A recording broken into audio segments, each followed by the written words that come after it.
자, 이렇게 해서 이제 또 오늘 많이 고민스러운 것들이 바로 있을 건데 오늘 주제가요. 너무 궁금합니다. 제가 슬쩍 봤는데 주제를 안 가르쳤어요. 박지영 아나운서 어디 있습니까? 왜 이렇게 주제를 저한테 안 알려줬어요? 박지영 아나운서 어디 있어요? 빨리 알려주세요. 네, 안녕하세요. 시간 벌어주셔서 감사합니다. 그게 아니라 제가 이동이 진짜 저희가 좀 알고. 필요했거든요. 네. 이리저리 봤는데 없어요. 알겠습니다. 자, 네. 이제 시작해볼게요. 김영민의 명품 주식 아카데미 시간입니다. 너무 당황해서 표지가 아주 발음이 이쁘게 바뀌었네요. 네. 바뀌어서 업그레이드 했어요. 저희 네. 일주일 만에 감사합니다. 예쁘게 만들어주셨는데 자, 이 시간 여러분 다 많이 기다리셨죠? 사실상 전체 방송에서 이런 공부해볼 시간, 배울 수 있는 시간 거의 없거든요. 근데 저희가 이 시간에 마련했는데 반응이 되게 좋았어요. 혹시나 궁금하신 점 있으시면 너튜브에 또 댓글 주시면 바로바로 들어드릴게요. 자, 일단 저희가 지난 시간 복습부터 좀 해봐야 되지 않을까요? 네. 정확하게 지난 시간에 배웠는지. 정말 어려운 거 했잖아요. 유상증자. 네. 말만 들어도 약간 좀 어려운데요. 간단하게 정리 좀 해주시죠.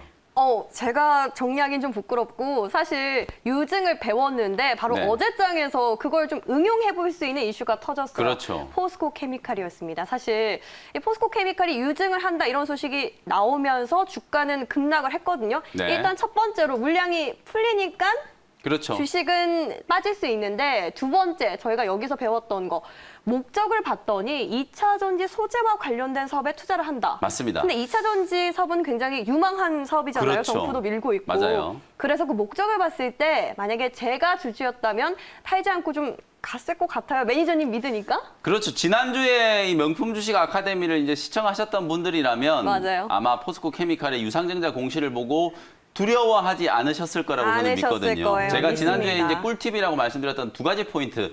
증자의 이제 비율이 어느 정도 되는가, 그리고 실제로 자본 조달의 목적을 살펴봤을 때 향후에 이제 미래 성장을 위해서 우리가 뭐 빚을 갚는다거나 네. 회사에 이제 직원들 월급 줄 돈이 없어서 운영 자금을 조달한다거나 네. 이건 이제 당연히 악재라고 말씀드렸었죠. 맞아요. 근데 미래의 이제 성장을 위해서 투자를 하기 위한 재원 조달의 목적이라면 네. 일시적으로도 주가가 빠질 수도 있겠죠. 어제 실제로 포스코 케미칼도 맞아요. 장중에 한 4~5% 가까이 조정이 들어왔었거든요. 그런데 이제 낙폭을 다 줄이면서 가격 회복이 들어올 수 있었던 건 이건 악재가 아니라 미래에 대한 투자로 받아들여야 되구나라는 이제 컨센서스가 형성이 됐기 때문이거든요. 네. 그래서 지난주에 제가 여러분들께 소개해드렸던 꿀팁을 다시 한번 좀 기억을 하시면서 앞으로는 유증이라는 뉴스가 나왔을 때 두려워하지 마시고 네. 조금만 냉정하게 한번 따져보신다면 헤쳐나갈 수 있는 방법을 찾을 수 있다. 네, 이렇게 말씀드리겠습니다. 알겠습니다. 또 혹시나 두려우시면 저희가 네. 이렇게 너튜브에 그렇죠. 올라가요. 그래서 네. 충분히 복습하실 수 있으니까 그거 한번 챙겨보시면 좋겠고요. 그리고 오늘 주제 바로 열어볼게요. 네. 아무래도 지난주에 유상증자를 했으니까 반대로 오늘은 무상증자겠죠? 그렇죠. 지난주에 예고를 해드렸죠.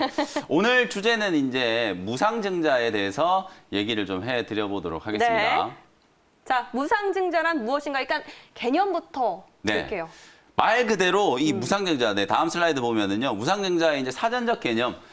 주식 대금을 받지 않고 기존 주주에게 주식을 나눠주는 거. 일단은 어감이 유상증자보다는 대단히 좋아요. 왜냐하면 돈을 받지 않고 뭔가를 나눠준다는 거 기분 좋은 거잖아요. 워딩 그대로만 봤을 때는 좋을 것 같긴 한데. 주주들 입장에서는 그래서 유상증자보다는 무상증자를 호재라고 인식하는 이유가 바로 이것 때문이거든요. 네. 내가 아무것도 하지 않아도 주식을 나눠준다라는 거. 그게 이제 무상증자라고 쉽게 이제 생각을 해보시면 될 것 같고요. 공짜로 나눠준다? 그렇죠. 관념적으로 보면 실제로 이제 많은 투자자분들이 무상증자를 호재라고 인식하는 이유는 바로 이 정의에서부터 출발한다라고 보시면 되고요.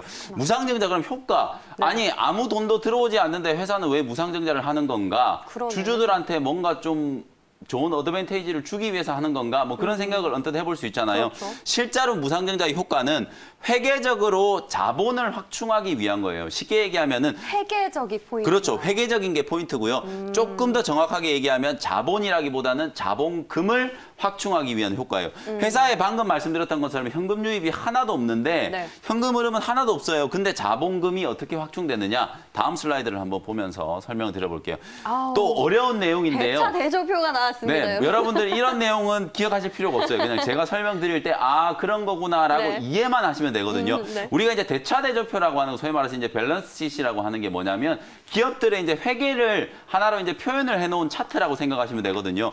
자산을 우리가 보통 이제 부채와 자본으로 나누죠. 그리고 이 자본을 자본금과 이제 잉여금 계정으로 나누는데요. 네. 실제로 제가 아까 말씀드렸던 것처럼 무상증자는 자본에는 아무런 변화가 없어요. 아무런 변화가 없는데도 불구하고 개인 투자자분들이 호재라고 인식을 하는 이유, 실제로 이 잉여금 계정, 뭐 주식 발행 초과금이라든지 아니면 이익 잉여금이라든지 이런 잉여금 계정에 쌓여 있던 걸 자본금으로 확충을 시키는 거거든요. 쉽게 얘기하면 자본이 전체 100이라고 하면 네. 무상증자를 해도 이 100이라는 숫자는 바뀌지 않아요. 네. 근데 뭐가 바뀌냐면 자본금이 기존에 50이었고 잉여금이 50이었다. 근데 무증을 하고 나면 잉여금이 30으로 줄어들고 자본금이 70으로 늘어나는 거예요. 쉽게 얘기하면. 그러면 전체 자본은 100으로 똑같은데 그대로죠. 자본금만 확충되는 효과가 생기는 거죠. 그러니까 이 대차 대조표 상에서 형식적으로 숫자만 바뀐다 그렇죠. 이렇게 볼 수 있는 그래서 거죠. 회사의 입장에서 보면 제가 지난주에도 유상증자를 설명을 할 때 회사의 입장과 주주의 입장을 나눠보실 필요가 있다고 맞아요. 그랬죠. 네네. 회사에서 입장에서 보면 무상증자는 아무것도 아니에요. 그냥. 그러네요. 할 필요도 없고 할 이유도 없는 아무것도 아닌 건데 네. 주주의 입장에서 보면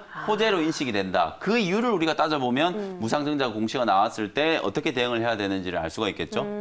그럼 실제로 호재가 맞는 건지 호재로 인식만 하는 건지 좀 더 네. 배워보도록 네. 하겠습니다. 다음 이제 슬라이드. 진도를 조금 더 나가보면은요. 무상증자를 그러면 아무것도 회계적으로는 아무것도 아닌데 왜 무상증자를 할까? 네. 그 목적에 대해서 한번 살펴보도록 할게요.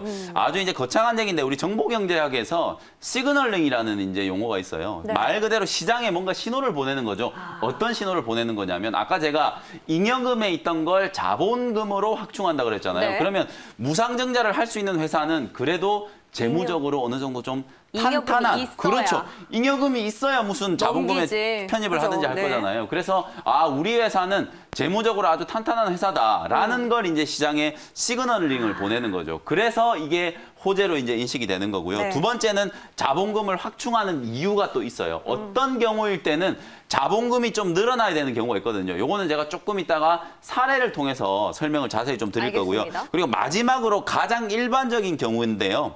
무상증자를 하는 이유는 결국에는 유통 주식 숫자를 늘리기 위해서 그런 거예요. 주식을 무상으로 나눠준다는 건 숫자가 늘어난다는 거잖아요. 네. 그러면 기본적으로 유통 주식 수가 부족한 회사들은 사람들이 잘 사질 않아요. 왜냐하면 거래가 별로 없으니까 접근성이 네. 떨어지잖아요. 네, 그래서 네. 혹시나 내가 사놨는데 거래도 없어가지고 내가 나중에 팔지도 못하면 어떡하나 이런 걱정 때문에 주식을 잘 사질 않아요. 그래서 유통 주식 수가 부족한 회사 같은 경우에는 주식 숫자를 늘려가지고 접근성을 높이고요. 주식 거래를 활성화시키기 위한 목적으로 무상증자를 하는 거죠. 요거하고 아주 비슷한 효과가 나타나는 게 액면분할이라는 거거든요. 거의 효과는 동일하다고 생각하시면 됩니다. 무상증자와 액면분할의 그렇죠. 효과가 거의 비슷하다라고 생각하시면 이 세 번째 됩니다. 목적의 경우에 그렇죠. 그렇다는 맞습니다. 거죠. 네, 네. 알겠습니다. 다음 슬라이드 볼게요.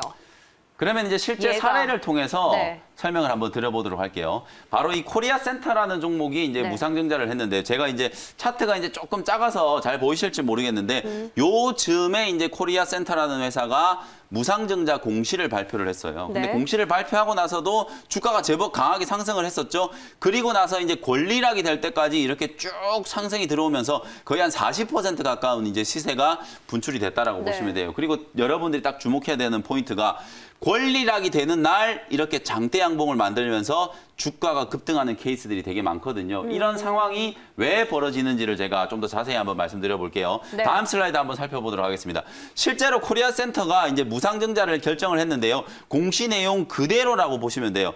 무상증자를 했는데 네. 보통주를 한 주당 2주를 나눠준다. 이게 보통 우리가 기사에서 보면은 200% 무상증자 이런 얘기를 이제 많이 볼 거예요. 퍼센트로 나오는. 퍼센트로 나오기 때문에 여러분들이 어려워요. 근데 네. 쉽게 얘기하면 내가 만약에 코리아 센터의 주식 한 주를 들고 있으면 200% 무상증자 한다 그러면 한 주당 2주를 나눠주는 거예요. 오. 100% 무상증자 한다 그러면 한 한 주당 주당 한 주. 그렇죠. 그렇게 생각하시면 되거든요. 그래서 지금 코리아 센터 같은 경우에는 한 주당 2주를 나눠줬다. 그만큼 주식 숫자를 많이 늘렸다는 거예요. 그래서 증자 요 회사가 이제 증자를 한 목적은 첫 번째로 아까 제가 말씀드렸던 것처럼 네. 주식 거래를 좀 더 활성화시키기 위해서 접근성을 그리고 높이기 위해서. 더욱 중요한 이유는 바로 네. 이 자본금 50억을 채우기 위해서. 원래 이 회사가 무상증자를 하기 전에는 자본금이 25억 정도밖에 안 됐어요. 네. 근데 이 회사가 신규 사업으로 진출하려고 했던 게 여러분 잘 아시는 PG, 전자결제 사업이죠.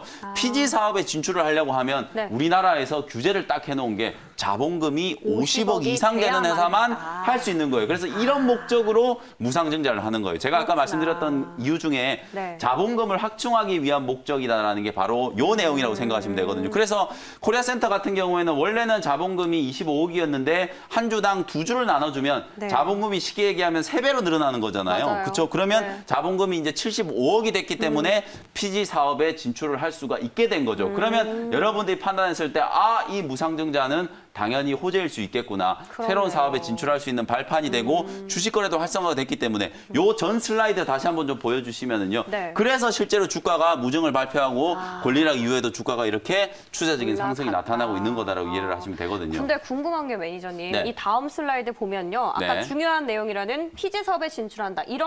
이 진출을 위해서 요건이 필요한데 네. 공시 내용에 이런 게 들어있나요?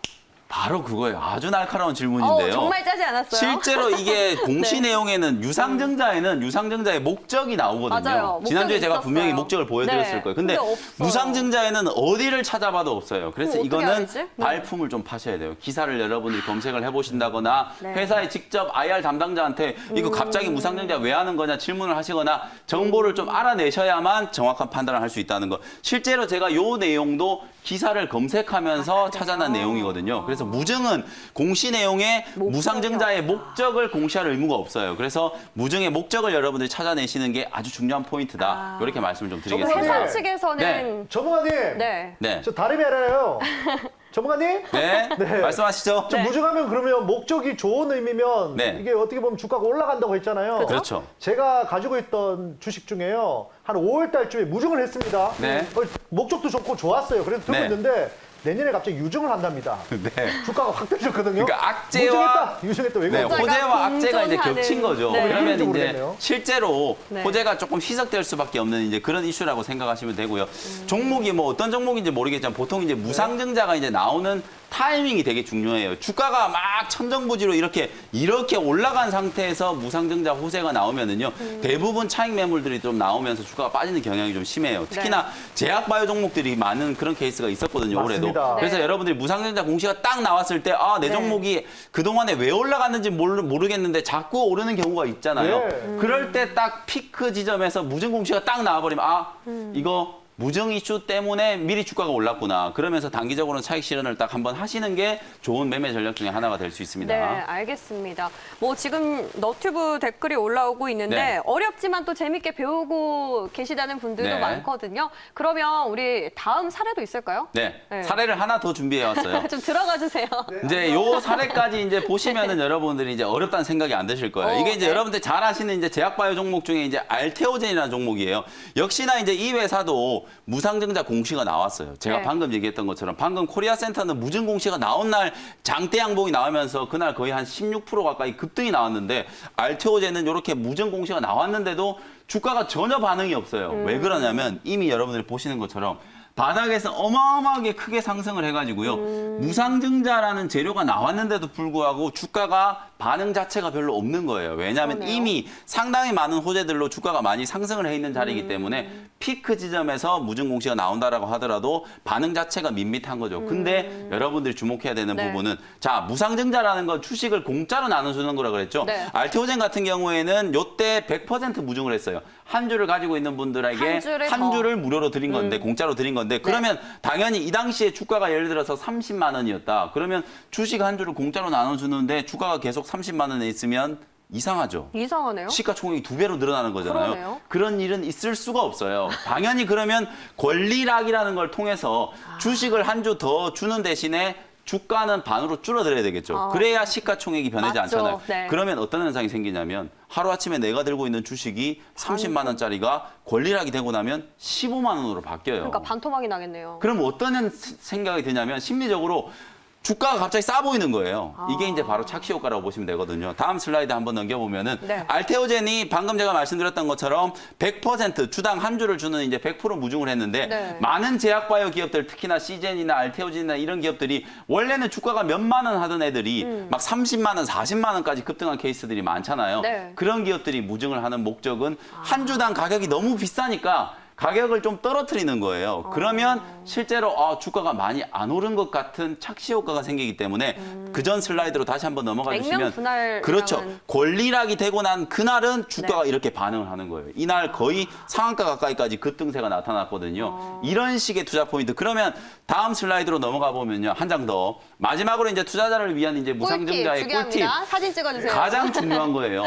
일단 어쨌든 무증은 개인 투자자분들께 호재성 이슈다. 호재로 인식이 기본적으로 될수 있다. 생각을 하시면 되고요. 네. 근데 그 호재성 이슈가 무중의 비율이 높을수록 더 호재라고 보시면 돼요. 예를 들어서 주당 내가 들고 있는 한 주당 10주를 나눠주는 경우도 있어요. 네. 예전에 제가 본 것 중에는 주당 20주를 나눠주는 경우도 있어요. 그 정도로 많은 이제 무중의 비율이 높으면 높을수록 네. 호재로 인식하는 성향이 훨씬 더 강해진다라는 걸 여러분들이 생각하시면 되고, 두 번째는 방금 제가 코리아센터라는 케이스를 통해서 말씀드렸던 것처럼 신규 사업에 진출하기 위한 어떤 실질적인 무상증자의 목적, 과연 이 회사가 자본금을 확충하기 위해서 어떤 목적을 가지고 무상증자를 하느냐, 그리고 마지막으로 권리락 이후에 상승하는 경우들이 더 많다는 거예요. 실제로 무상증자 공시가 나왔을 때보다는 가격이 딱 떨어져가지고 뭐 반토막 내지는 3분의 1 토막이 나는 착시 효과가 생겼을 때 그 이후에 주가가 상승하는 경우들이 많기 때문에 여러분들이 딱 무증 공시가 나오면 그때 추격 매수를 하지 마시고 그런 종목들을 따로 잘 분류를 해두셨다가